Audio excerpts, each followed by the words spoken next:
तो हम लोग पढ़ रहे थे क्या, क्लास 9 का chapter number 2 that is linear polynomial, और आज हमें करनी थी उसकी एक्सरसाइज 2.5। ठीक है, अब 2.5 देखो थोड़ा सा एक अलग तरह का एक एक्सरसाइज है। तो जब सवालों पे आते तो थोड़ा तुम्हें आइडिया है किस तरह के यहाँ सवाल है और क्या पूछ रहा है। जैसे एक्सरसाइज 2.5 का अगर हम एग्जाम्पल से स्टार्ट करें, दैट इज एग्जाम्पल 11, तो जरा मेरे साथ क्वेश्चन पढ़ना बेटा। क्या कह रहा है वो, कहता है a telecom company charges a fix monthly fee and an additional cost per GB for the internet data use. क्या समझ आया? एक टेलीकॉम कंपनी है, वो मंथली एक फिक्स चार्ज आपको चार्ज करती है, मतलब एक मंथली आपको बिल भरना ही भरना है, वो आपको मंथली फिक्स चार्ज करती है। और उस मंथली फिक्स चार्ज के अलावा वहां एक एडिशनल कॉस्ट है, एक अतिरिक्त कीमत आपको पे करनी है। और वो अतिरिक्त कीमत किसकी है? Cost per GB of the internet data use, की पर जीबी आप कितना डाटा यूज कर रहे हैं उसके हिसाब से भी आपको एक चार्ज देना है। तो क्या समझ आई स्थिति? एक टेलीकॉम कंपनी आपको जो चार्ज करती है, वो चार्ज में दो हिस्से हैं। एक तो उसमें फिक्स चार्ज है कि तू नेट यूज करेगा नहीं करेगा, तूने उनका क्या कहते हैं नेटवर्क यूज करता है तो तुझे वो फिक्स चार्ज देना है। प्लस उसमें एक चार्ज लगता है दैट इज चार्ज पर जीबी, चार्ज पर जीबी। तो समझ आया? तो वहां एक फिक्स चार्ज है और फिक्स चार्ज के अतिरिक्त वहां एक चार्ज आपको पे करना है। वो इस पे डिपेंड करता है कि आपने कितना डाटा यूज किया है, जो पर जीबी के हिसाब से लगेगा, है कि नहीं? तो इतना समझ आया कि वो टेलीकॉम कंपनी हमको किस प्रकार से चार्ज कर रही है। ठीक है, तो इतनी स्थिति समझ आ गई। आगे बढ़ो। अ स्टूडेंट ऑब्जर्व, एक स्टूडेंट है वो ऑब्जर्व करता है, वो पाता है, क्या देख पाता है? उसने देखा दैट व्हेन सी यूज, जब वो इस्तेमाल करती है 10 GB of net, her bill was 350। तो लड़की ने क्या देखा कि जब वो 10 GB नेट यूज कर रही है, तो जब वो 10 GB नेट यूज करती है तो कितना बिल आता है? तब बिल आता है रुपीज 350। और इसी प्रकार से अगर वो डाटा यूज करती है कितना, 20 GB डाटा यूज करती है, तो उसने पाया कि जो चार्ज उसको आया वो चार्ज कितना था? That charge is 550। I think इतनी स्थिति समझ आई। एक टेलीकॉम कंपनी क्या कर रही है, आपको कुछ चार्ज करती है। और चार्ज किस तरह से किया जाता है? उस चार्ज में एक फिक्स चार्ज है जो आपको देना ही देना है, प्लस एक चार्ज है पर जीबी, की कितना जीबी आप नेट करते हैं इस्तेमाल, उसके हिसाब से वो आपको चार्ज देना है। ठीक है, और इन दोनों के सम से बनेगा क्या? आपका बिल, कि आपको कितना चार्ज फाइनली पे करना है। और एक लड़की क्या करती है, वो ऑब्जर्व करती है, वो पाती है कि जब 10 GB नेट वो यूज करती है तो उसे कितना बिल देना पड़ा? 350। और वहीं जब उसने 20 GB इस्तेमाल किया तो जो बिल आया वो कितना आया? 550। तो ये लड़की ने ऑब्जर्व कर लिया। ये क्या है कि उसने कितना डाटा यूज किया और ये उसके लिए कितना पे किया। बट तुम भी जानते इस अमाउंट में क्या है, इसमें फिक्स चार्ज भी है और उस 10 GB का चार्ज भी होगा। ये 550 जो सेकंड केस में दिया, इसमें क्या है, इसमें भी फिक्स चार्ज होगा, प्लस इस 20 GB के लिए कितना उसको नेट चार्ज पड़ा वो भी होगा। इतना समझ आया? चलो अब आगे बढ़ो। कह रहे if the monthly bill Y, अब देखो मंथली बिल को क्या कह रहा है वो? वाई कह रहा है। अगर मंथली बिल जो वाई है वो depend on the amount of data use, जो कि क्या है? एक्स। उसने क्या जानकारी दी कि जो मंथली बिल वाई है, तो वाई क्या है? Monthly bill. और कह रहे जो मंथली बिल वाई है वो किस पे डिपेंड यूज करता है बेटा? वो डिपेंड करता है किस पे? एक्स डाटा पे। तो इनडायरेक्टली उसने आपको दो जानकारी दे दी कि वाई क्या है? मंथली बिल यूज, और वो डिपेंड करता है किस पे? अमाउंट ऑफ डाटा यूज, जो कि क्या है? एक्स, जो कि किसमें है? जीबी। ऑब्वियस सी बात है, जो आपका मंथली बिल है वो किस पे डिपेंड करेगा कि आप कितना डाटा यूज करते हैं। बट जरा ध्यान रखना, सवाल में उसने वाई किसके लिए यूज किया है? वाई वेरिएबल वो यूज कर रहा है मंथली कितना बिल आया, दैट इज टोटल बिल। और एक्स किसके लिए यूज कर रहा है? एक्स यूज कर रहा है किसके लिए? The data use. और कह रहा है कि अगर जो मंथली बिल है वाई, वो डिपेंड करता है डाटा यूज एक्स पे अकॉर्डिंग टू रिलेशन, इस रिलेशन से। ऑब्वियसली बात है, जो मंथली बिल वाई वो बोल रहा है वो किस पे डिपेंड करेगा, डाटा यूज। और उसने आपको एक रिलेशन भी दे दिया कि जो मंथली बिल वाई है वो डाटा जो यूज करते हो आप एक्स उस पे डिपेंड करता है, और कह रहा है कि उसका जो रिलेशन है, उसका जो कल हम खुद से रिलेशन निकाल रहे थे, आज उसने हमें रिलेशन खुद से दिया कि जो डाटा बिल जो आएगा वाई वो किस पे डिपेंड करता है कि कितना डाटा यूज किया एक्स, और वो रिलेशन क्या है, Y is equal to A X plus B. और उसने हमें क्या दिया, वो रिलेशन भी दे दिया कि वो रिलेशन ये है कि जब आप डाटा एक्स यूज करते हो तो उस पे जो बिल वाई आता है वो इस रिलेशन से आता है। किससे आता है, इस रिलेशन। तुम भी जानते हो रिलेशन में कुछ गायब है, ऐसे रिलेशन कब दिखता है, हमने भी तो रिलेशन निकाले थे, वहां एक्स और वाई दिखेगा, बाकी सब तो कांस्टेंट होता है ना। यहाँ क्या दिख रहा है, एक्स और वाई, तो समझ आ गया कि एक्स क्या है, डाटा यूज, ठीक है, बदलेगा तो बिल जो आएगा वो भी बदलेगा। बट देखो क्या गायब कर रखा है, कॉफिशिएंट ए एंड बी भी गायब कर रखा है, और वही आपको पूछ रहा है, कह रहा find the value of A and B. क्या निकालिए, इस रिलेशन में जो ए और बी गायब कर रखा है वो बताइए। तो सवाल समझ आया, बोला हाँ या ना। और उसने आगे बोल दिया, वो हमें शुरुआत में ही समझ आ गया था, कह रहा है कि एक्स क्या है, number of GB of internet data use, और वाई क्या है, टोटल अमाउंट ऑफ रुपीज जो बिल आया है। ठीक है, अच्छा देखो ये सारा सवाल जो, अब इसको पढ़ने की जरूरत ही नहीं है, देखो सारा सवाल मैंने यहां लिख दिया। पूरा सवाल क्या था कि भाई एक टेलीकॉम कंपनी जो डाटा चार्ज करती है उसमें क्या है, एक फिक्स चार्ज है, प्लस उसमें एक अतिरिक्त चार्ज है किसका, डाटा पर जीबी के हिसाब से कितना पर जीबी डाटा आप यूज करते हैं। ठीक है, दूसरा क्या समझ आया कि एक लड़की ने क्या ऑब्जर्व किया, देखो सारा सवाल यहां आ गया। दूसरा क्या ऑब्जर्व किया, कहता है कि लड़की ऑब्जर्व क्या करती है कि जब उसने 10 जीबी डाटा यूज किया तो इतना पे करना पड़ा। अब 10 जीबी डाटा यूज किया मतलब ये क्या था, एक्स था। क्या था ये, एक्स था। डाटा यूज क्या है, एक्स, और उस पर कितना बिल आया 350, तो ये क्या दे रखा है, वाई। तो समझ आया इनडायरेक्टली तुम्हें क्या दे रखा था, एक्स दे रखा है पहले केस में, कि जब पहले केस में x that is data use कितना है 10 जीबी, तो जो बिल अमाउंट आ रहा है वाई वो कितना है 350। दूसरे केस में क्या है, देखो जब उसने 20 जीबी यूज किया, मतलब ये 20 जीबी क्या है, that is x data use, तो उस पे बिल कितना आया 550। तो ये क्या है, उस एक्स की वैल्यू के लिए कितना बिल आया वाई वो दे रखा है। और हमें कहता है कि जो डाटा बिल आएगा वाई वो डिपेंड करता है किस पे, कि कितना डाटा यूज किया, और डिपेंड करता है किस रिलेशन से, इस रिलेशन से। और हमें कह रहा है कि इस रिलेशन में जो ए और बी मिसिंग है वो आप निकाल लीजिए। अब कैसे करोगे, तो सवाल बहुत सिंपल है। तो मैं इस रिलेशन पे आया कि देखो जो बिल वाई आ रहा है वो डिपेंड करता है किस पे, डाटा यूज एक्स पे, और उसका रिलेशन है कि Y is equal to A X plus B, और मुझे इसमें ए और बी जो गायब है वो निकालना है। अब देखो आपको इसका इस्तेमाल करना चाहिए। पहले केस में लड़की ने क्या ऑब्जर्व किया था कि जब 10 जीबी डाटा यूज किया तो बिल कितना आया, बिल आया 350। कितना आया बिल 350, और ये डाटा यूज क्या था एक्स, एक्स दे रखा है, और उस पे जो बिल आया वाई भी पता है। तो रखो बेटा यहां पर, तो वाई कितना आ जाएगा 350 is equal to A into X. X कितना है बेटा, एक्स इज, बोलो एक्स 10 है, एक्स कितना है 10। तो यहां अगर एक्स को 10 लिखूंगा, 10 इंटू ए कितना हो जाएगा 10 ए प्लस बी। लो यहां से पहली इक्वेशन आ गई किसकी, ए और बी। अभी किसकी इक्वेशन आ गई, ए और बी की, उन्हीं दो वेरिएबल की इक्वेशन आ गई जो मुझे निकालना है, जो मुझे निकालना है। अच्छा, इसी प्रकार से ए और बी की एक इक्वेशन और आ जाएगी, क्योंकि मेरे पास एक्स और वाई का एक केस और पड़ा है। जब एक्स डाटा यूज 20 जीबी है तो जो बिल वाई आ रहा है वो कितना 550 आ रहा है, उसको भी यहां रखो।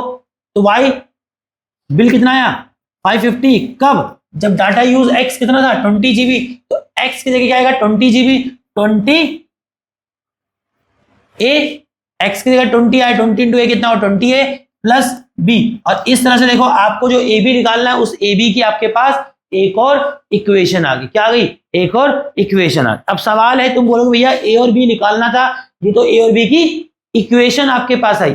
अब सिखाता हूं, देखो अगर आपके पास ए और बी की दो इक्वेशन आ गई तो यहां से आप ए बी भी निकाल सकते हैं। कैसे करेंगे, एक मेथड होता है, मेथड का नाम है सब्स्टिट्यूशन मेथड। क्या मेथड है, सब्स्टिट्यूशन मेथड। जैसे अगर आपके पास दो वेरिएबल की दो इक्वेशन है, दो वेरिएबल की देख रहा है, ये कौन सी इक्वेशन है, ए और बी वेरिएबल की, कितने वेरिएबल है, दो, ए और बी। इसकी मेरे पास दो इक्वेशन पड़ी है, ए और बी की एक इक्वेशन फर्स्ट पड़ी है और ए और बी की सेकंड इक्वेशन पड़ी है। क्या करना, सब्स्टिट्यूशन मेथड में दोनों इक्वेशन में से किसी एक इक्वेशन को लो। आपके पास ए और बी की दो इक्वेशन है, मैंने कहा दोनों इक्वेशन में से कोई एक इक्वेशन लो। सपोज मैंने इक्वेशन क्या ली, फर्स्ट ली, ठीक है, तो लिखा टेकिंग इक्वेशन फर्स्ट इक्वेशन क्या है बेटा, 350 is equal to 10a plus B. मैं अगले पन्ने पे कर दूं, मैं इसको हटाना नहीं चाह रहा हूं, मैं आपको चाह रहा हूं कि देखो आप भी जब पेपर में सवाल करें तो रफ में लिख लिया करो, बार बार सवाल पढ़ने की जरूरत पड़ेगी नहीं। जो इंपॉर्टेंट डाटा है उसको एक पे लिखा करो, उससे इक्वेशन बनाने में मदद मिलती है, ठीक है। अगर मैं इसको अगले पन्ने में करूं, मेरे पास दो इक्वेशन क्या आ गई थी, पहली इक्वेशन क्या थी, लिखूं यहां पर, पहली इक्वेशन थी 350 is equal to 10a plus B, that is first equation. ये सब जो लिखा है यार सब रफ में होगा, ये सब रफ में होगा, बट ये इंपॉर्टेंट है, ये इंपॉर्टेंट है। अगर तो ये सब समझ पा रहा है तो ये सब समझ करना बहुत मुश्किल नहीं है, ये तो सिर्फ क्या है उस चीज को सजा के लिखने वाली बात है। दूसरी इक्वेशन क्या थी, 550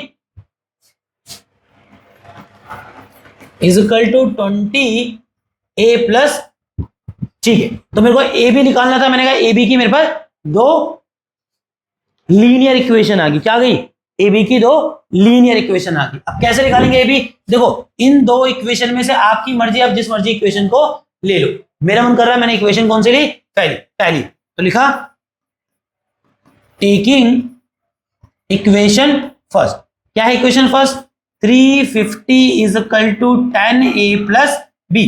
अब आपकी मर्जी है, चाहे यहां से a निकाल लो चाहे b निकाल लो। क्या कंडीशन है, ये हम लगा रहे हैं सब्स्टिट्यूशन मेथड, ए बी को निकालने के लिए। क्या करना है सब्स्टिट्यूशन मेथड में, आपके पास दो इक्वेशन है, उनमें से किसी एक इक्वेशन को लो। मैंने इक्वेशन फर्स्ट ले ली। अब इक्वेशन फर्स्ट में क्या है, दो वेरिएबल ए और बी। अब आपकी मर्जी है, चाहे वहां से ए निकाल लो चाहे बी निकाल लो। मैं यहां से निकालूंगा बी, क्योंकि बी निकालना आसान है। बी निकालने के लिए क्या करना है, बी यही रहेगा, 10a यहां जाके माइनस हो जाएगा।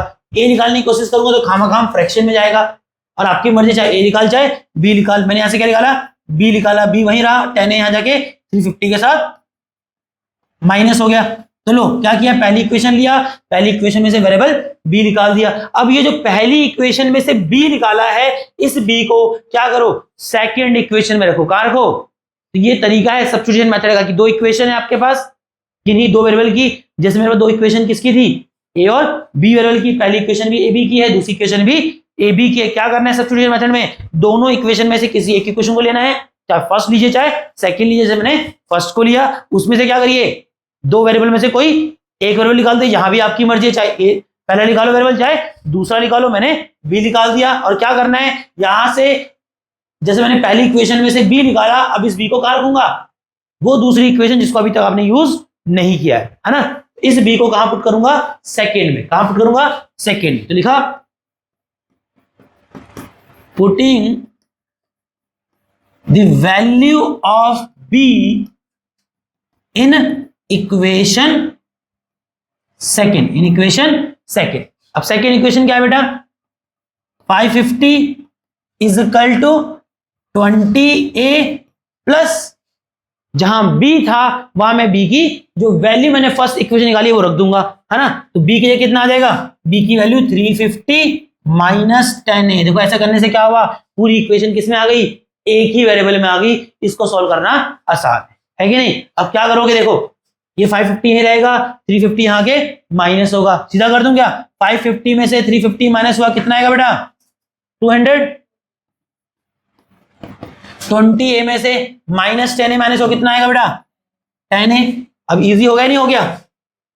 अब क्या किया, 10a लिखा, 10a इज इक्वल टू 200। तो बेटा a कितना आ जाएगा, 200 डिवाइडेड में 10 जाएगा, दैट इज 20। लो आपके पास a आ गया, आपके पास क्या आ गया, a आ गया। अब b निकालना आसान है। अब इस a की वैल्यू को चाहे पहली इक्वेशन में रखो, चाहे इस a की वैल्यू को सेकेंड इक्वेशन में रखो, b आ जाए, क्या आ जाएगा, b आ। अब वो आपकी मर्जी, a आ चुका है, a को चाहे फर्स्ट में रखो चाहे सेकेंड में रखो, और वहां से क्या निकाल लो, b निकाल दो। तो मैं क्या कर रहा हूं, a की वैल्यू कहां रख रहा हूं, फर्स्ट में रख देता हूं। तो लिखा, बातें नहीं, putting value of a in equation first. और फर्स्ट इक्वेशन क्या बेटा 350 इज इक्वल टू 10 इंटू ए था, और ए कितना आ गया था 20 प्लस बी।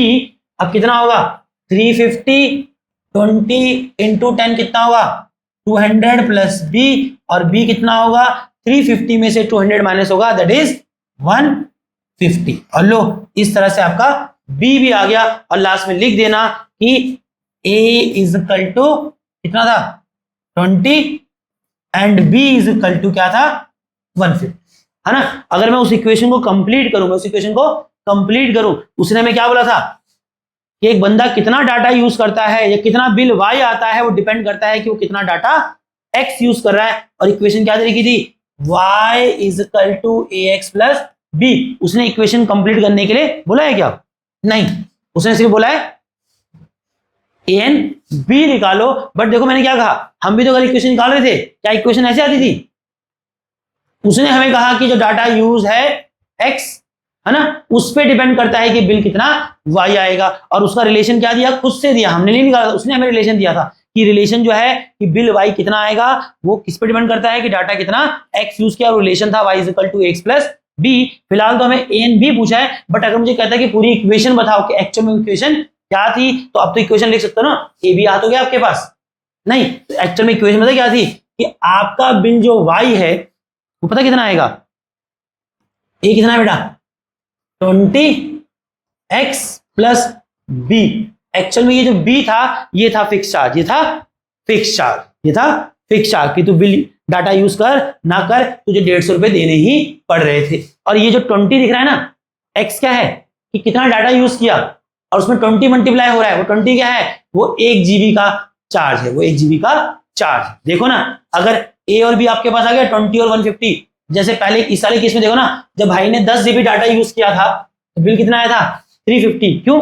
अभी तुमने इक्वेशन देखा, इक्वेशन क्या है, इक्वेशन है 20x प्लस 150 रख के देखो 20 इंटू जब डाटा यूज किया था कितना 10, देखो बिल भाई कितना आ रहा है 20 इंटू 10 200 प्लस 150, समझ आया 350 आ गया बिल, है कि नहीं। इसी प्रकार से कोई बंदा अगर डाटा यूज करेगा 20 GB, एक्स हो जाएगा 20, सोल्व करके देखो 20 इंटू 20 40, और 400 प्लस 150 550, समझ आया।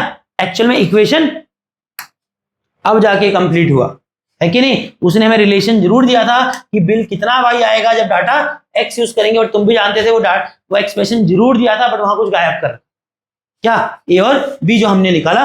बट ये सिर्फ मैंने आपकी जानकारी के लिए बताया। देखो आप इस चैप्टर को पढ़ रहे हो, सिर्फ आपने ए बी निकाला तो आप सोच रहे हैं कि बस सिर्फ एक मैथ का सॉल्व बनाया, आप लॉजिक समझ रहे हो कि आपने क्या निकाल दिया था। जो आपका बी था वो फिक्स चार्ज था, और जो ए था वो चार्ज फॉर पर जीबी था, है कि नहीं। इसने पूछा नहीं है तो इतना आप करिएगा नहीं, बट मैंने तुम्हें दिखाया। अगर इस तरह के सवाल में कहता कि एक्चुअल में इक्वेशन कंप्लीट कीजिए तो ये आपको लिखना पड़ेगा। फिलहाल उसने नहीं बोला तो आपने सिर्फ कहां छोड़ देना बेटा, ए और बी तक ही छोड़ देना। ठीक है दोस्तों, कंफ्यूज तो नहीं हो गए। ए बी तो निकालना आया नहीं आया, चलो आगे बढ़े क्या। चलो इसी प्रकार से देखो, मुझे लगता है अच्छा एक ही एग्जांपल कराया। अब बात करें बेटा एक्सरसाइज 2.5 का। अब मुझे बताओ, मैं तुमको बोला था नहीं बोला था, ये चैप्टर शुरुआत में जितना बोरिंग लग रहा है, कल की एक्सरसाइज रियली बोरिंग थी, है ना। बट देखो आज बोरिंग नहीं है, आज अकल के घोड़े दौड़ाने पड़ेंगे, है ना। अरे ऐसी एक्सरसाइज मजा देती है जहां थोड़ी अकल क्या चलानी पड़े। कल तो बहुत बोरिंग हो रहा था भाई, कल तो रियली मैं बोरिंग था, तुमको पता नहीं था कि था, मैं कल परेशान था। कर क्या रहा है आज, लग रहा है कि हाँ कुछ हो रहा है, बहुत भयंकर भी नहीं है, बट हाँ तुम्हारे लिए मुझे लगता है अच्छा खासा। अब यहाँ देखो और सीखो मेरे से कि सवाल कैसे पकड़ा जाता है। देखो मैंने सवाल जब पकड़ा था तो मैंने सारा सवाल यहीं पकड़ लिया था, है कि नहीं। और जिस बंदे को ये सब करना आता है उसके लिए ये सब करना बाएं हाथ का खेल है, ठीक है। और मैंने आपको कहा था इस चैप्टर को कराते समय कि सवाल पढ़ना सीखिएगा, ठीक है। चलो थोड़ा सा तो बड़ा कर दें क्या, दिख रहा होगा आई थिंक।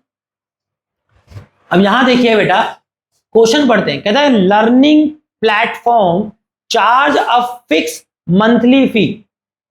कुछ हद तक वैसी फीलिंग दे रहा है। अब टेलीकॉम कंपनी ना होगी क्या हो गया, एक लर्निंग प्लेटफॉर्म है, और वो जो लर्निंग प्लेटफॉर्म है वो चार्ज करता है एक फिक्स मंथली फी, कि अगर आप उस लर्निंग प्लेटफॉर्म का इस्तेमाल उसको खरीदेंगे तो आपको क्या करना है, एक फिक्स मंथली चार्ज देना है, जो आप यूज करें ना करें, अगर आप खरीदेंगे तो हर महीने आपको फिक्स चार्ज देना है। ठीक है, समझते हो? तो एक लर्निंग प्लेटफॉर्म चार्ज करता है क्या, एक फिक्स मंथली फी जो आपको देनी ही देनी है, एंड एन एडिशनल कॉस्ट, और उस फिक्स मंथली फीस के अलावा वहां क्या है, एडिशनल एक अतिरिक्त कॉस्ट भी है, वो है पर डिजिटल लर्निंग मॉड्यूल एसेस, कि आपने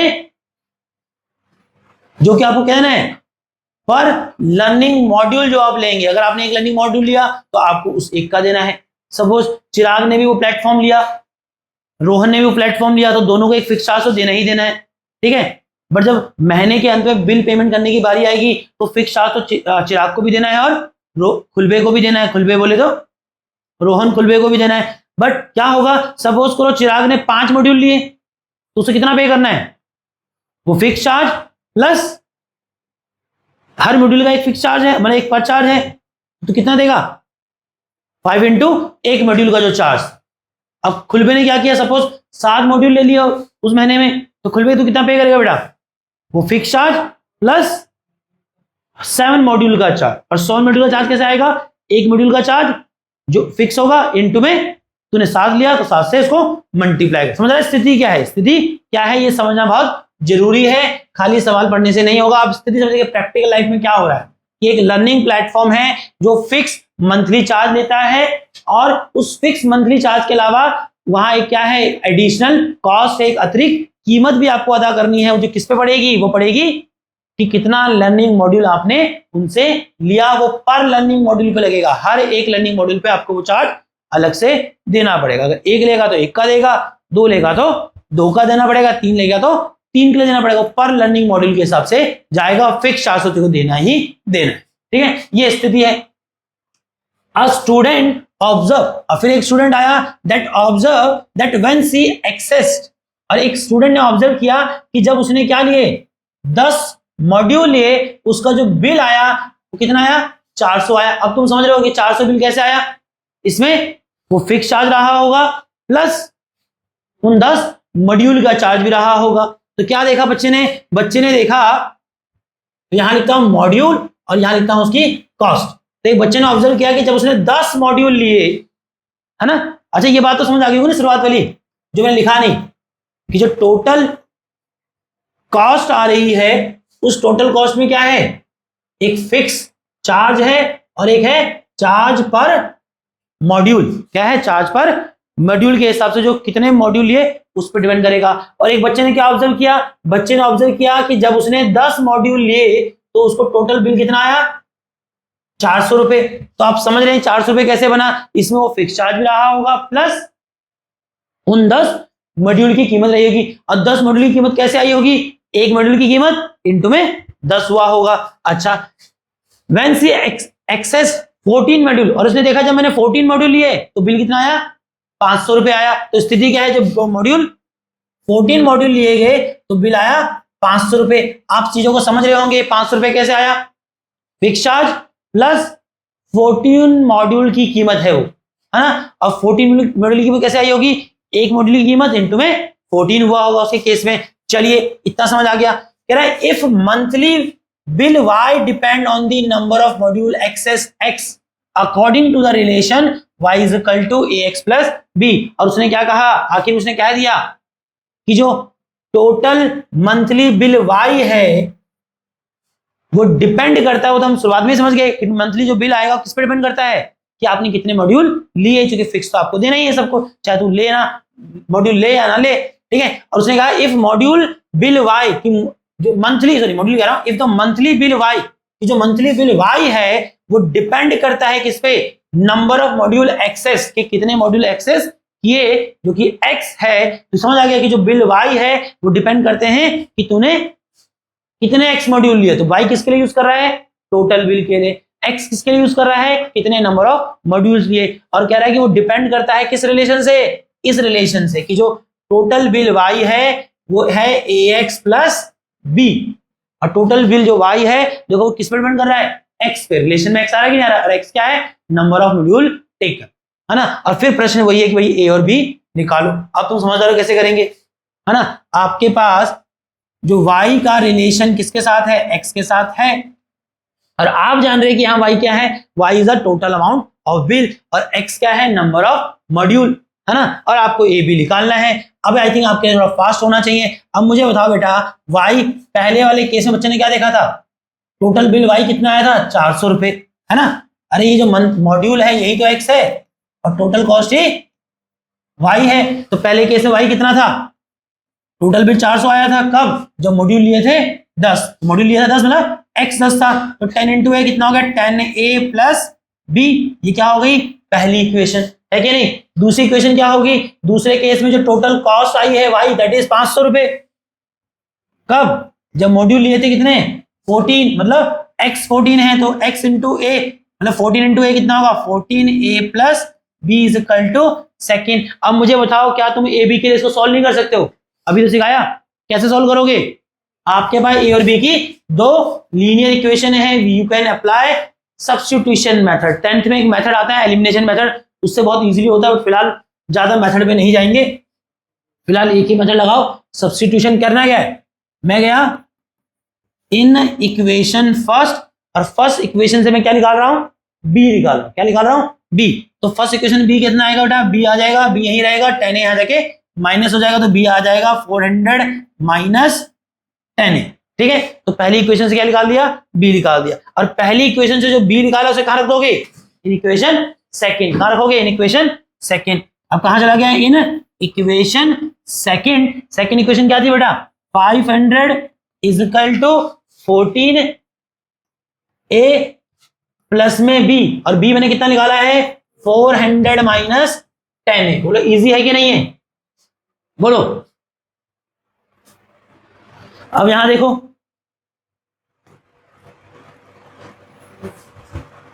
ये सब तो हटा देना, साफ हो जाएगा। चलिए अब यहां देखिएगा, अब यहां से क्या करोगे, ये 400 यहां जाके 500 से माइनस हो कितना आ जाएगा बेटा, 100 is equal to 14a minus 10a, कितना हो जाएगा बेटा, 4a, और a कितना आएगा, 100 डिवाइडेड बाय 4 दैट इज 25। तो क्या आ गया, a आ गया 25। और थोड़ा सोचना a क्या था, अरे नंबर ऑफ मॉड्यूल में क्या मल्टीप्लाई होगा, एक मॉड्यूल की कीमत। तो तुम समझ रहे हो, उसने पूछा नहीं इतना कुछ, बट थोड़ा सा समझो ना यार, हर चीज वो पूछेगा तभी मैं सोचूंगा। आप फील ले रहे कि नहीं ले रहे, चैप्टर में क्या लॉजिकल चल रहा है, ये तो हमारी रियल लाइफ की प्रॉब्लम सॉल्व कर रहा है कि ऐसी स्थिति लाइफ में आती है कि नहीं आती है नहीं। चलो एक्चुअल में तुम अगर फील हो रहा हो तो ए आ गया, और आपको फील हो रहा है कि ए क्या था, वो एक मॉड्यूल की कीमत थी, है ना, जो नंबर ऑफ मॉड्यूल एक्स में मल्टीप्लाई हो रही थी, आ जाना, ठीक है। तो एक मॉड्यूल की कीमत है 25 रुपए, और तुम जान रहे हो बी क्या है, जो बदल नहीं रहा बार बार, वो फिक्स चार्ज था। वो क्या था, वो हर बार उतना ही जुड़ रहा है, चाहे तुम मॉड्यूल एक्स कितने भी ले ले, वो क्या है, बी वहां एक्चुअल में क्या है, फिक्स अमाउंट है, निकाल लेते हैं भी। अब इस ए की वैल्यू को मैंने कहा चाहे तो पहली इक्वेशन में रखो, चाहे दूसरी में रखो, और चाहे तो यहां भी रख सकते थे, यहां से भी आ जाता, नहीं आ जाता।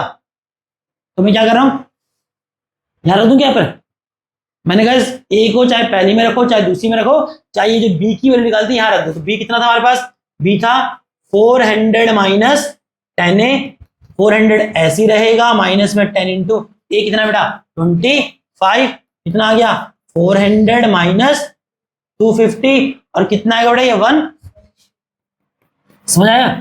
तो बी कितना आ गया 150 आ गया। और तुमको थोड़ा आइडिया आ रहा है कि बी जो 150 आया क्या है, ये मंथली चार्ज था। ये क्या था, मंथली चार्ज। चेक कर लो, देखो विश्वास नहीं आता तो देखो, अब तो इक्वेशन कंप्लीट कर दी तुमने, अब तुम्हारी इक्वेशन क्या हो गई, देखो ये सब करना नहीं है, ये आपको बोला नहीं गया, ये आपको बोला नहीं गया, मैं सिर्फ आपको बता रहा हूं। देखो y is equal to ax था, a कितना आया 25, तो एक्चुअल में इक्वेशन थी 25x प्लस, एक्चुअल में जो रिलेशन था ना y और x का, y क्या था, कितना बिल पे करना पड़ेगा, वो किसका फंक्शन था, x का। इस पे डिपेंड करता था कि तूने कितने मॉड्यूल लिए। एक्चुअल में ये था वो लीनियर इक्वेशन की y is equal to 25x plus 150। देख लें, यहाँ पर चेक करना है, जब बंदे ने मॉड्यूल 10 लिए थे तो जो बिल वाई क्या आया था देखो 25 इंटू 10 प्लस 150 कितना हुआ 250 इंटू 10, अरे 25 इंटू 10 250 एंड 250 प्लस 150 कितना आएगा, आ गया 400 वाई, नहीं आ गया। इसी प्रकार से सपोज कोई चिराग इसी सवाल में बोल देता, सपोज करो ये सब करना सीखो कि इक्वेशन लिख, उसने नहीं बोला बट लिखनी आनी चाहिए थी, क्या पता इस सवाल में कहता है कि ए और बी निकालो, और ए और बी निकालने के बाद क्या बोलता, कहता बताओ एक बच्चा अगर 25 मॉड्यूल लेगा तो कितना पे करेगा, तब तो तुझे इक्वेशन लिखनी पड़ेगी ना, नहीं समझे, तो तू क्या करेगा, इस जो इक्वेशन थी ए और बी की टर्म है उसमें ए और बी डालेगा, फिर पे एक्चुअल इक्वेशन आ जाएगी, और अगर उसने कहा कि बता एक बच्चा 25 मॉड्यूल लेगा तो कितना बिल पे करना पड़ेगा, तो तुझे पता है एक्स क्या है, नंबर ऑफ मॉड्यूल, एक्स को 25 लेगा, बाकी इसको सॉल्व करेगा, वाई बिल आ जाएगा, है कि नहीं। बट फिलहाल तुम्हारी एनसीईआरटी इतना सवाल आगे लेके नहीं जा रही, बट मैं कह रहा हूं कि जो हम इसको दूसरी बुकों से बनाएंगे तो मुझे श्योर है कि इस तरह के सवाल भी मिलेंगे, इस तरह के सवाल भी मिलेंगे। ठीक है दोस्तों, आगे बढ़े क्या, समझ आया, अरे बोलो, चलो सेकंड प्रश्न पे आ जाओ, थोड़ा पानी पी लेंगे पहले। ले देके सब सारे सवाल अब रिपीटेड हो रहे हैं, है ना, बट मुझे लगता है यहां पर रिपीट कर लेना चाहिए क्योंकि कंसेप्ट थोड़ा अलग है ना। जितनी बार बनाएगा सोचेगा तो हो सकता है कि अगर पिछली बार समझ नहीं आया तो अब समझ आएगा कि क्या चल रहा है। तो मैं पहले पानी पीऊं, ठीक है।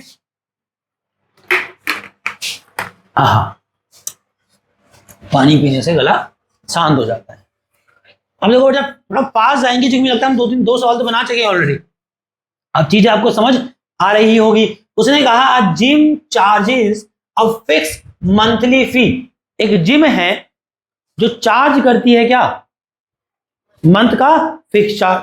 अगर आरव जिम ज्वाइन कर लेगा कोई, ये वाली जिम जिसकी बात हो रही है, तो तू जिम जा ना जा तुझे वो फिक्स चार्ज देना ही देना है, ठीक है। तो एक gym charges a fix monthly fee and additional cost per hour for using the badminton court. अरे वाह, कैसी जिम है, तो एक जो जिम है वो आपको एक फिक्स चार्ज लेती है, ठीक है। और अगर आरव का मन करता है क्या बैडमिंटन खेलने का, तो वो बैडमिंटन के लिए आपको क्या करती है, अलग से चार्ज करती है, बट वो अलग से जो बैडमिंटन का चार्ज है वो क्या है, हर घंटे का है, क्या हर घंटे का। और सपोज करो अगर आरव सिर्फ जिम जाता है तो भाई को क्या देना है, सिर्फ फिक्स चार्ज देना है। बट सपोज करो किसी महीने में आरव क्या करेगा, जिम गया और 5 घंटे उस पूरे महीने में क्या किया, बैडमिंटन में खेला, तो बिल कितना बनेगा, वो फिक्स चार्ज प्लस वो जो तूने 5 घंटे बैडमिंटन खेला उस पे भी चार्ज लगेगा, और वो चार्ज लगेगा हर घंटे के हिसाब से। तो क्या समझ आया कि स्थिति क्या है कि एक जिम का फिक्स चार्ज है, और फिर अगर आपको जरा शौक है बैडमिंटन खेलने का तो उसका आपको चार्ज अलग से ही देना पड़ेगा अकॉर्डिंग टू पर आवर, किसके हिसाब से, हर घंटे के हिसाब से। तो चीजें समझ आने लगी मेरे को, ठीक है, अच्छी बात है, अच्छे जिम है भैया। कहता है student using the gym observe, एक स्टूडेंट जो जिम जाता था, प्रियांशु देखो बेटा, एक स्टूडेंट जो यूजिंग द जिम, जो जिम यूज कर रहा है, वो ऑब्जर्व करता है when she use the badminton court for 10 hour. एक लड़की ने क्या देखा कि जब उसने बैडमिंटन कोर्ट 10 घंटे के लिए यूज किया तो उसका बिल कितना आया, 800 रुपए। अब मुझे समझ आ गया था कि जो जिम का कॉस्ट, टोटल कॉस्ट आएगा बिल, वो बिल क्या है, वहां फिक्स चार्ज है प्लस वो बैडमिंटन का चार्ज हर घंटे के हिसाब से। अब उस लड़की ने क्या ऑब्जर्व किया कि जब मैं टाइम लिखता हूं, जब उसने बैडमिंटन 10 घंटे खेला तो भाई को या बहन को कितना कॉस्ट देना पड़ा, बिल आया उसका 800 रुपए। और आप समझ रहे हैं 800 रुपए कैसे आया, इसमें जिम का फिक्स चार्ज था प्लस जो 10 घंटे बैडमिंटन खेला उसका भी चार्ज है। चीजों को समझो ना, सिर्फ मैथ थोड़ा बनाना है, that is a real world problems ना।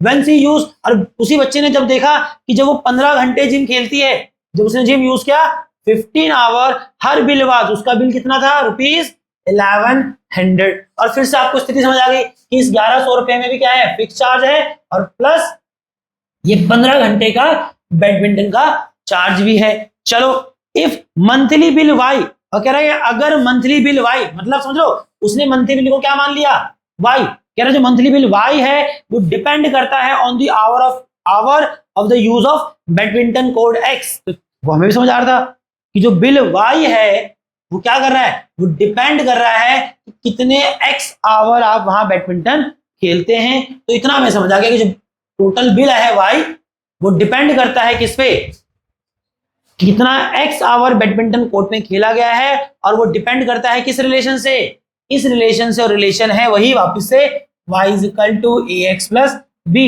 अब तो आपको समझ आ लग गया होगा x क्या था, कितना घंटा बैडमिंटन खेला, उस x में क्या मल्टीप्लाई करेगा, जो a मल्टीप्लाई करेगा वो आवर्स है, कितना घंटा बैडमिंटन खेला, प्लस जो बार बार b ऐड होता रहेगा वो क्या है, वो फिक्स चार्ज है। क्या है, फिक्स चार्ज। और फिर से सवाल वही, हमें a और b निकालना है। अब थोड़ा फास्ट कर सकते हैं मेरे भैया, कैसे करेंगे, देखो y is equal to ax plus b, है कि नहीं। पहले केस में y टोटल बिल कितना है 800, ये टोटल बिल 800 कब है, जब टाइम कितना था, टाइम x है, जब 10 घंटे बिल 10 घंटे कोर्ट बैडमिंटन खेला, x इंटू 10 इंटू ए कितना हो जाएगा 10a प्लस b। और तुम अगर पैटर्न समझ गए हो यहां से b निकाल लो, यहां से b निकाल के रख ही लो साथ साथ। तो b कितना आ जाएगा यहां से 800 माइनस 10a। और दूसरी इक्वेशन क्या बनेगी, दूसरे केस में जो बिल y आया वो कितना है बेटा 1100 रुपए, कब, जब बैडमिंटन खेला 15 घंटे, जब बैडमिंटन खेला 15 घंटे, 15 इंटू x होगा दैट इज x 15 है, 15 इंटू a होगा that is 15a plus b। अब क्या करो, ये जो b पीछे निकाला उसको यहां रख दो, नहीं समझे। बट मुझे लगता है ये तरीका करने का ज्यादा सही नहीं लगता, इसमें चीजें ना दिखती नहीं किसके बाद तूने क्या किया।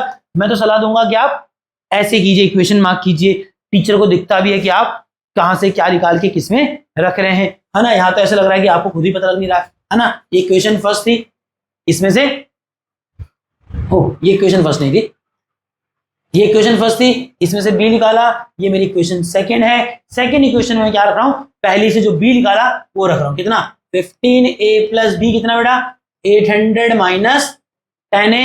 ये 800 यहाँ 1100 से माइनस हो कितना आएगा बेटा 300 is equal to 15a minus 10a that is 5a। और यहां से आई थिंक a यही निकाल लेते, बहुत ज्यादा जगह चाहिए नहीं। 300 डिवाइडेड बाई 5 कितना होगा 60 आ गया, क्या आ गया 60। तो आपके पास a आ गया।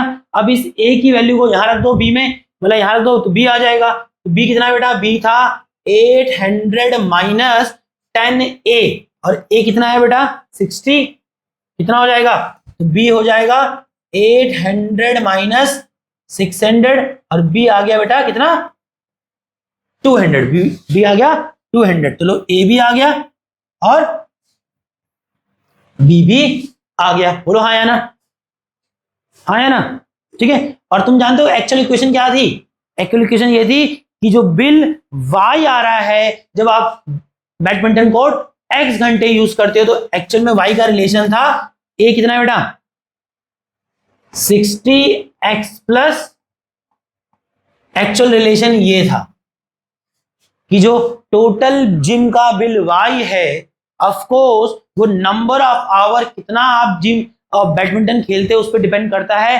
बट कैसे रिलेट करता था, y रिलेट करता था x के साथ, इस रिलेशन से कि y इज इक्वल टू था 60x प्लस 200। रख के देखो, आपको ए भी पीछे तो पहले तुम्हारे एनसीईआरटी में कोई आंसर ही नहीं है, बट तुमको आंसर अगर नहीं भी है तुम यही चेक कर सकते हो, रख के देख लो, एक केस रख के देख लो। y इज इक्वल टू कितना आ रहा है 60 इंटू, जब उसने बैडमिंटन खेला था कितना 10 घंटा, तो x 10 हो गया। देखो कितना आ रहा है बिल 600 प्लस,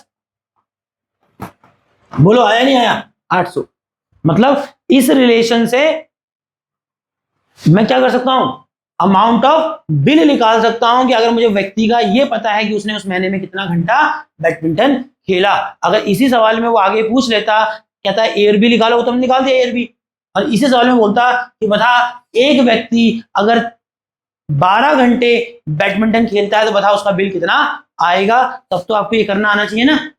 तो आप क्या करेंगे, जो ए बी निकाला है उसको वापस से जो इक्वेशन आपको दी थी वहां रखो। इससे इक्वेशन क्या हो जाएगी, y की in terms of x actual complete हो जाएगी। अब आपको कहता है कि 12 घंटे बैडमिंटन खेलने पे कितना बिल आएगा, तो x को आप 12 लेंगे और उस पर y निकाल देंगे, है कि नहीं। समझ आ रहा है कि नहीं आ रहा। चलो मुझे लगता है आज का लास्ट सवाल, आज का छोटी छोटी एक्सरसाइज है, थोड़ा सवाल ज्यादा डाल सकता था, बट चलो ठीक है। देखो क्या कह रहा है, कह रहा है consider the relationship between temperature measure in degree Celsius, जिसको डिग्री सेल्सियस में लिखा जाता है, एंड द डिग्री फ़ारेनहाइट, जिसको लिखा जाता है डिग्री फ़ारेनहाइट में, which is given by the relation this. दिख रहा है? क्या समझ आया तुम यहां तक? कह रहा है कंसिडर करो एक रिलेशनशिप। एक रिलेशनशिप का मतलब होता है एक संबंध, बट मैथ में संबंध का मतलब होता है एक इक्वेशन। मैथ में संबंध का मतलब है दो अलग अलग पैरामीटर में एक मैथमेटिकल एक्सप्रेशन को मैथ में रिलेशन कहा जाता है। उसने कहा एक रिलेशनशिप को कंसिडर कीजिए, और ये रिलेशनशिप किसके बीच में है? ये रिलेशनशिप है किसके बीच में? Temperature measured in degree Celsius, वो टेम्परेचर जो डिग्री सेल्सियस में नापा गया है, उस टेम्परेचर का रिलेशन है किसके साथ? The temperature in Fahrenheit scale. Fahrenheit scale. तो मुझे समझ आया कि जो रिलेशन जो मुझे देने वाला है, जो उसने आगे लिखा, वो रिलेशन क्या है? C is equal to AF plus B। तो आप समझ रहे हैं ये रिलेशन किसके लिए है? ये रिलेशन किसको रिलेट कर रहा है? ये रिलेशन रिलेट कर रहा है टेम्परेचर इन डिग्री सेल्सियस को किसके साथ? Temperature in Fahrenheit. कि अगर टेम्परेचर इन फ़ारेनहाइट आपको पता होगा, अगर आप F यहां रखेंगे तो आप इसको जब सॉल्व करेंगे तो उस F टेम्परेचर इन फ़ारेनहाइट के लिए आपको क्या मिल जाएगा? कितना टेम्परेचर सेल्सियस में बनता है वो आ जाए, तो उसका रिलेशन समझ आया नहीं? आप बोलो हाँ या ना? तो उसने कहा कंसिडर कीजिए एक रिलेशनशिप जो किसके बीच का रिलेशनशिप बता रहा है? टेम्परेचर इन डिग्री सेल्सियस का रिलेशन किसके साथ? Temperature in Fahrenheit scale. और वो रिलेशन है ये जो लिखा हुआ है C is equal to A plus F plus B। ये मैं डिग्री यहां नहीं लगा रहा हूं, कोई जरूरत नहीं है। ठीक है, चल कह रहा फाइंड A एंड B। कह रहा क्या निकालो? A एंड B निकालो। निकाल लेंगे भाई। गिवन दैट, और आपको दे रखा है कि जो ice melt eight 0 degree Celsius and 32 degree Fahrenheit. सुनना कितना इंटरेस्टिंग है। उसने आपको C और F का रिलेशन दे दिया कि C क्या है? Temperature in Celsius. किसके साथ रिलेशन दिया है? टेम्परेचर इन फ़ारेनहाइट के साथ। और रिलेशन है C is equal to AF plus B। और आगे क्या कहता है देखो, कह रहा है A और B निकालो जब आपको जानकारी दे रखा है कि जो आइस का मेल्टिंग पॉइंट है, आइस का जो मेल्टिंग पॉइंट है, देखो आइस का जो मेल्टिंग पॉइंट है वो क्या है? 0 डिग्री सेल्सियस। मतलब सेल्सियस स्केल पे अगर हम आइस का मेल्टिंग पॉइंट देखें तो कितना है? 0 degree Celsius and 32 degree Fahrenheit. और वही आइस का जो मेल्टिंग पॉइंट है किस पे? फ़ारेनहाइट स्केल पे कितना है? 32 डिग्री फ़ारेनहाइट। तो दोनों तापमान एक ही तो है नहीं? क्योंकि हम लोगों को आदत पड़ी है क्या डिग्री सेल्सियस में नापने की। तो जब आइस मेल्ट करती है तो मैं कहूँ कौन सा तापमान है? आप कहेंगे भैया 0 डिग्री सेल्सियस। जो टेम्परेचर सेल्सियस स्केल पे 0 डिग्री है, वही टेम्परेचर फ़ारेनहाइट स्केल पे क्या पढ़ा जाता है? 32 फ़ारेनहाइट। बट दोनों ही तापमान किसके हैं? एक ही चीज के हैं, क्या? आइस का मेल्टिंग पॉइंट। इसी प्रकार से वाटर बॉयल एट, कहता वाटर बॉयल होता है क्या? 100 डिग्री सेल्सियस पे एंड 212 डिग्री फ़ारेनहाइट पे। मतलब आपको वाटर का बॉइलिंग पॉइंट दो स्केल पे दे रखा है। वाटर का बॉइलिंग पॉइंट डिग्री सेल्सियस पे कितना है? 100 डिग्री सेल्सियस। और उसके ही कॉरेस्पॉन्डिंग वाटर का बॉइलिंग पॉइंट फ़ारेनहाइट स्केल पे कितना है बेटा? 212। और क्या जीवन में चाहता है? साफ तो हो गया। तुझे C और F की इक्वेशन दे रखी है, तुझे बता दिया कि जब C 0 है तो F 32 होता है, और जब C 100 डिग्री सेल्सियस है वही फ़ारेनहाइट पे क्या पढ़ा जाता है? 212 फ़ारेनहाइट पढ़ा जाता है। अभी तक यही तो कर रहे थे। इसको यहां रखो और यहां से A भी निकाल लो। देखो जब C कितना है? 0, तो उसके कॉरेस्पॉन्डिंग F कितना होता है? 32। क्योंकि 0 डिग्री सेल्सियस और 32 डिग्री फ़ारेनहाइट क्या है? खुद बोला उसने आइस का मेल्टिंग पॉइंट है। तो दोनों ही क्या है? आइस के मेल्टिंग पॉइंट है। तो आइस का मेल्टिंग पॉइंट क्या अलग अलग होगा? ये ऐसा ही है कि मैं कहूं 1 किलोमीटर और मैं कहूं 1000 मीटर। दो अलग अलग यूनिट है ना मेरे भाई। चीज तो वही है। अगर हम इंडिया में रहते हैं तो इंडिया में टेम्परेचर किस में नापा जाता है? डिग्री सेल्सियस में। तो हम क्या बोलेंगे कि पानी कब जमता है? 0 डिग्री सेल्सियस पे। बट वही तुम अगर कहां जाओगे? अमेरिका जाओ, वहां टेम्परेचर किस में नापते हैं? डिग्री सेल्सियस में टेम्परेचर नहीं नापते हैं वो लोग। वहां टेम्परेचर नापने के लिए जो चलता है स्टैंडर्ड, वो चलता है फ़ारेनहाइट स्केल। क्या? फ़ारेनहाइट। वहां के किसी बच्चे को पूछोगे बेटा बता पानी कब जमता है, वो कहेगा 32 पे। तो 32 डिग्री नहीं कह रहा है, डिग्री सेल्सियस नहीं कह रहा, 32 फ़ारेनहाइट कह रहा है। समझ लो, ये कुछ ऐसा ही है कि पुष्कर ने यहाँ रनिंग करी, मैंने बोला था कितना डिस्टेंस तय किया, पुष्कर ने कहा 1 किलोमीटर, और उसका दोस्त लक्ष्य प्रताप को पूछा, मैंने बोला तू कितना गया भाई, अलग ही जमाने में जीता है, तो भाई कह रहा है कितना 1000 मीटर। तो क्या दोनों अलग बात कह रहे हैं? एक ही है, यूनिट अलग है, यूनिट अलग है। ठीक है, तो चलो जब टेम्परेचर डिग्री सेल्सियस में 0 होता है तो आइस का मेल्टिंग पॉइंट डिग्री सेल्सियस में कितना है? 0। उसके कॉरेस्पॉन्डिंग आइस का मेल्टिंग पॉइंट फ़ारेनहाइट में कितना है? 32। कितना हो जाएगा? A into F, A into 32 कितना होगा? 32 F प्लस बी। लो आपकी पहली इक्वेशन आ गई, है ना। यहां से क्या निकालोगे? बी निकालोगे, तो यहां से बी कितना आ जाएगा? चलो पहले इक्वेशन लिख देते हैं। दूसरी इक्वेशन निकालो, जब वाटर का बॉइलिंग पॉइंट कितना है? वाटर का बॉइलिंग पॉइंट सेल्सियस स्केल पे कितना है? 100 डिग्री सेल्सियस, और फ़ारेनहाइट स्केल पे वाटर का बॉइलिंग पॉइंट कितना है? 212 कितना हो जाएगा? A into 212। ये मैं थोड़ा गलत कर दिया, देख रहा तुम्हें, मैंने वहां सी तो ठीक रखा था, A इंटू एफ करना था। एफ कितना बेटा?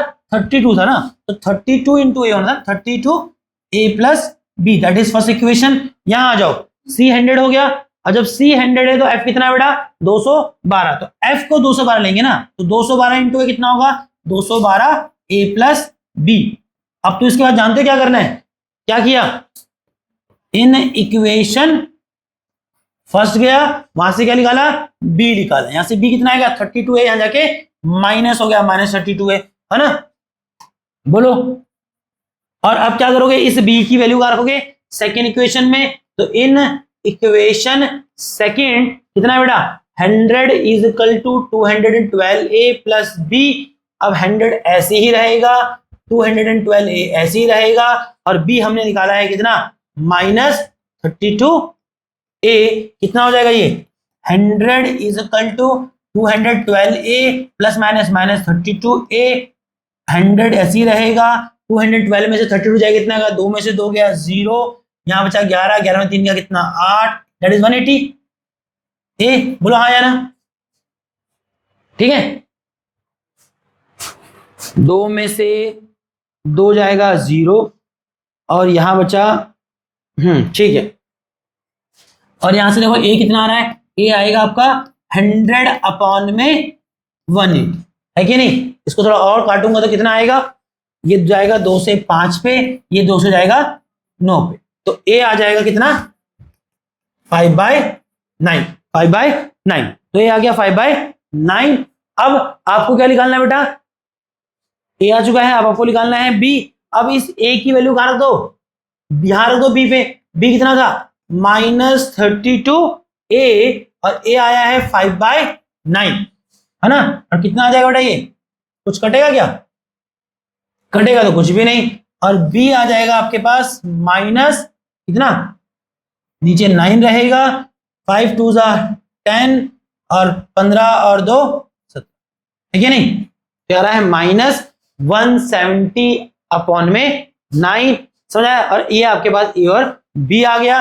और अगर आपको रिलेशन लिखना होता, आपको इसमें रिलेशन लिखना होता किसका? सी का एफ के साथ, तो वो रिलेशन था C इज इक्वल टू ए कितना बेटा? ये रहा 5/9 F, और B है -170 अपॉन में 9, है कि नहीं।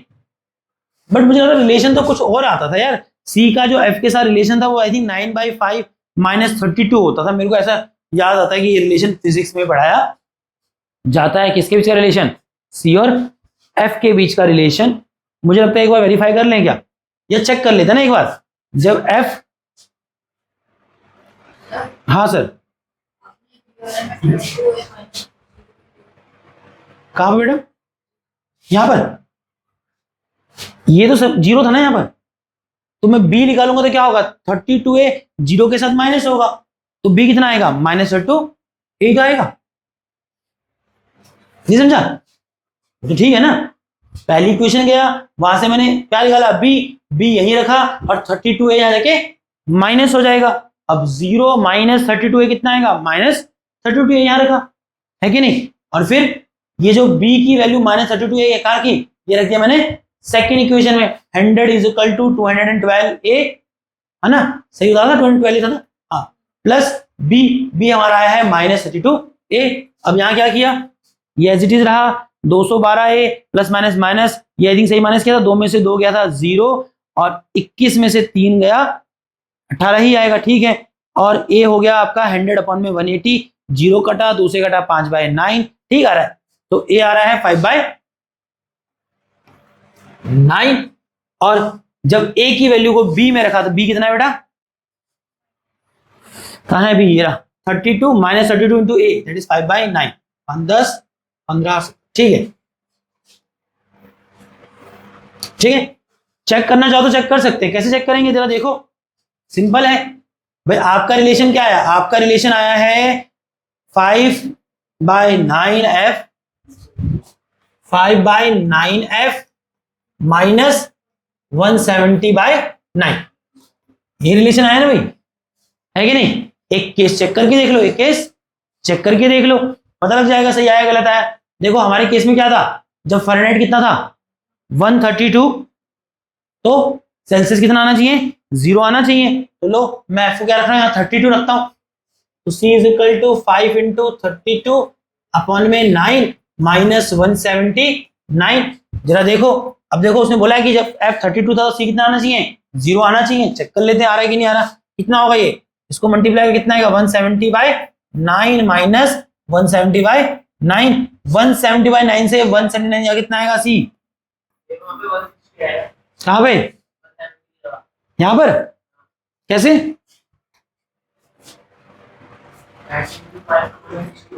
मैं गलत कर दिया क्या, 5 to 10 15, हाँ यार सही कह रहा है, ठीक ठीक ठीक ठीक ठीक ठीक। और मैं वहां भी गलत कर रहा हूँ, मैं वहां पर भी गलत कर रहा हूँ। ये जो चेंज है यहाँ पर, ये चेंज होगा यहाँ पर कितना, ये मल्टीप्लीकेशन गलत कर दिया। 32 into 5 करेंगे बेटा, ये कितना आएगा, ये 160 आएगा। कितना आएगा, ये 160 आएगा, ठीक है। तो ये 160 आएगा और रिलेशन जो बनेगा वो रिलेशन बनेगा क्या, रिलेशन बनेगा, ठीक है, ये रिलेशन बनेगी। और जब हम इसको वेरीफाई करें तो मैंने यहां वेरीफाई करते समय मल्टीप्लाई गलत ही किया, ये 1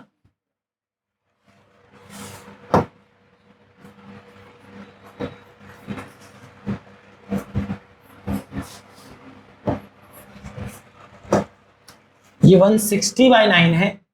और यहां जब 32 मैंने फिर से मल्टीप्लाई गलत किया, ऑब्वियसली मेरे दिमाग में वही चल रहा था कि 170 है, दैट इज 160।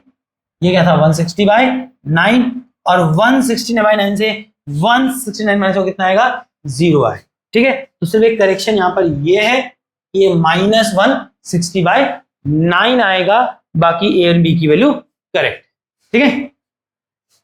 तो समझ आएगी नहीं क्या कर रहे हैं इस एक्सरसाइज में, ठीक है। अब इसके बाद एक लास्ट एक्सरसाइज रहेगी जो ग्राफ पे है, और ये भी एक बड़ा चैलेंज रहेगा कि ग्राफ सच में किस तरह से बनाए जाएंगे बोर्ड, है ना। बोर्ड पे ग्राफ बनाना थोड़ा सा चैलेंजिंग रहता ही है हर बार, बट ठीक है हम कर लेंगे, मुझे लगता है ऐसा भी क्या मुश्किल। बट कम से कम जितना अभी तक कराया इतना आप लोग देखेंगे, आगे का कैसे करना है ऑब्वियसली हम देखेंगे, मैं दिखाऊंगा, करेंगे, है ना। बट कम से कम आपको अब तक जितना कराया उतना आप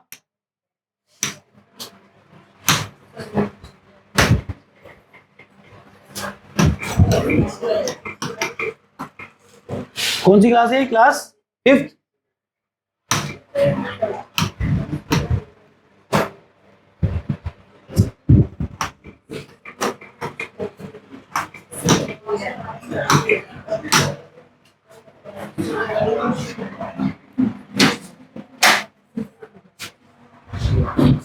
गप लगा ले बस भाई, गप लगाने में एक्सपर्ट है।